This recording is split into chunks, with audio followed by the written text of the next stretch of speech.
तो लोग दवाएं खा खा के सोते हैं, लेकिन देखिए ना प्रभु की कथा कितनी मधुर है कि माँ की लोरी के समान प्रतीत होती है और व्यक्ति शयन में चला जाता है।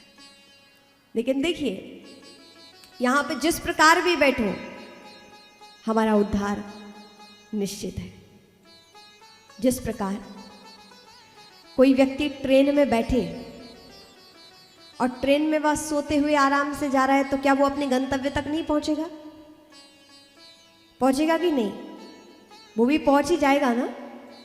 लेकिन जो जागृत होगा और जो सो रहा है दोनों पहुंचेंगे, लेकिन अंतर क्या होगा कि जो सो गया है वो जो आप खिड़की के द्वारा बाहर से जो नज़ारा सुंदर देख रहे हैं वो आपको सुलभ नहीं होगा। सुंदर हरियाली, सुंदर पक्षी, सुंदर प्रकृति के दर्शन, पूरे उस सफर का आनंद वो आप नहीं ले सकेंगे। ठीक उसी प्रकार कि यदि आप कथा में बैठे हैं, कथा को आपकी इंद्रिय कान के माध्यम से यदि आपका मन भी सुन रहा होगा, तो आपको प्रभु की लीला के उतने ही सुंदर सुंदर दृश्य नज़ारे देखते हुए, आनंद से श्रवण करते हुए, जीवन को व्यवस्थित बनाते हुए आप अपने गंतव्य अर्थात परमात्मा के चरणों में पहुंच जाएंगे।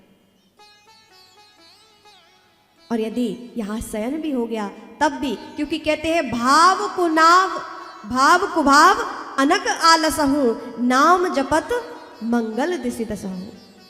आप कैसे भी प्रभु की कथा श्रवण करिए, प्रभु की कथा तो उद्धार करने वाली है, लेकिन जीवन का यदि आनंद चाहिए है और इस जीवन को श्रेष्ठ बनाना है तो प्रभु की कथा से जागृत अवस्था से हमें जुड़ना होगा। महापुरुष करते क्या है? हम सभी को जागृति ही तो प्रदान करते हैं। देखिए, क्या जब भगवान श्री कृष्ण अर्जुन के साथ थे तो क्या अर्जुन के पास तब नेत्र नहीं थे? क्या कहते हैं आप लोग? युद्ध से पहले अर्जुन के पास नेत्र नहीं थे क्या? थे ना। लेकिन ऐसा क्या हुआ, कब उन्हें दर्शन हुए? जब भगवान के द्वारा उन्हें दिव्य दृष्टि मिल गई। अर्थात ये चर्म चक्षु तो थे, लेकिन दृष्टि जब भगवान ने प्रदान की है तब उन्हें परमात्मा के वास्तविक स्वरूप का दर्शन हुआ है। अभी तो उससे पहले तो अर्जुन क्या समझते थे? ये हमारे सगे संबंधी है ना, हमारे सगे संबंधी हैं। लेकिन भगवान के वास्तविक स्वरूप का दर्शन कब हुआ? जब अर्जुन को दिव्य चक्षु मिल गए। ठीक उसी प्रकार से है कि हम सबके पास नेत्र तो हैं कि हम यहाँ बैठे दर्शन कर रहे हैं, कान भी हैं कि औपचारिक रूप से श्रवण भी कर रहे हैं, लेकिन महापुरुष करते क्या हैं? ये प्रभु की कथा करती क्या है? ये वास्तव में हमारे उस मन को एकाग्र करती है और हमें वह दिव्य दृष्टि प्रदान करती है जिससे हम परमात्मा के दर्शन कर सकेंगे। ये महापुरुषों का प्रयास है। महापुरुषों की वाणी, इन भक्तों के चरित्र हमारे नेत्र को खोलते हैं और हमारे श्रवण इंद्रियों को दिव्य बनाते हैं। और अभी तो आप देखिए भी तो इस दुनिया में रह के हम क्या क्या श्रवण नहीं करते हैं। योग्य सुयोग्य सब कुछ श्रवण करते हैं। जो सुनना चाहिए वो भी सुनते हैं, जो नहीं सुनना चाहिए वो भी सुनते हैं, जो नहीं देखना चाहिए हम वह भी देखते हैं। लेकिन हमारे वेद के ऋषियों ने क्या कहा था? भद्रम कर्णैभिः शृणुयाम देवा भद्रम पश्येमाक्षभिर्यजत्राः। वेद के ऋषियों ने कहा हे प्रभु, मैं जब भी देखूं तो कैसा देखूं?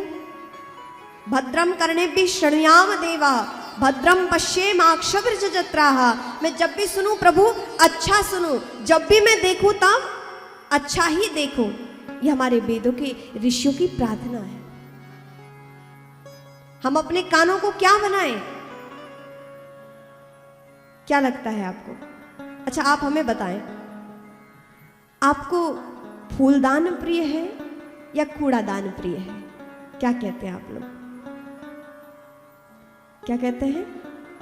हाँ जी, हमें फूलदान प्रिय है, फ्लावर पॉट, डस्टबिन नहीं, है ना। डस्टबिन से लोग दूर बैठते हैं, है ना। और फ्लावर पॉट, फूलदान के पास लोग बैठना चाहते हैं, सुगंध लेना चाहते हैं, इन आँखों को सुंदर पुष्प का दर्शन हो, इन नासिका को सुंदर पुष्पों की ग्रहण। लेकिन हम करते क्या हैं? विचार कीजिए। हमें पसंद फूलदान है और हमें नापसंद कौन सा है? कूड़ादान। और हमने बना क्या रखा है? अपने कानों को क्या बनाया है हमने? कूड़ेदान में कोई भी आए कचरा डाल दे, लेकिन फूलदान में कोई डाल सकता है? नहीं। हमने अपने कानों को क्या बनाया है? कूड़ादान। जो भी आए, आसपास की बुराइयां कोई भी करे, हम बड़े चटकारे लेकर श्रवण करते हैं, बड़ा आनंद आता है और उकसा उकसा के पूछते हैं, भाई क्या कह रहे थे, क्या हुआ? समझ में आ गया है हमें कि क्या हुआ है, लेकिन हमारे कानों को वो और लालसा है कि इसको और विस्तृत रूप में हम कैसे श्रवण करें, है ना? व्यक्ति समझ रहा है घटना को, क्या हो गया, लेकिन और आनंद आ रहा है हमें चुगली, निंदा, परिहास में, और हमारे कान बड़े लालायित हो जाते हैं सुनने के लिए, और लोग भी बड़े ही भाव से कानों से श्रवण करते हैं, और कानों के माध्यम से वो बातें हृदय में जाती हैं, और हृदय के द्वारा वह हमारा मन विचार करता है। यदि हम अच्छा सुनते हैं तो मन में अच्छा विचार आता है, और यदि हम बुरा सुन ले तो हमारे विचार भी क्या होते हैं? अपवित्र हो जाते हैं, बुरे हो जाते हैं। ठीक उसी प्रकार हमें करना क्या है कि हम इन कानों को फूलदान बनाएं। और ये फूलदान कब बनेंगे? जब इसमें सुंदर हम प्रभु की कथा को भरेंगे। इन भक्तमाल, भक्तमाल क्या है? ये भक्तों के पुष्प की माला है जो भगवान को अति प्रिय है। जब इन कथाओं को श्रवण करेंगे कानों के माध्यम से, इन्हें हम फूलदान बनाएंगे।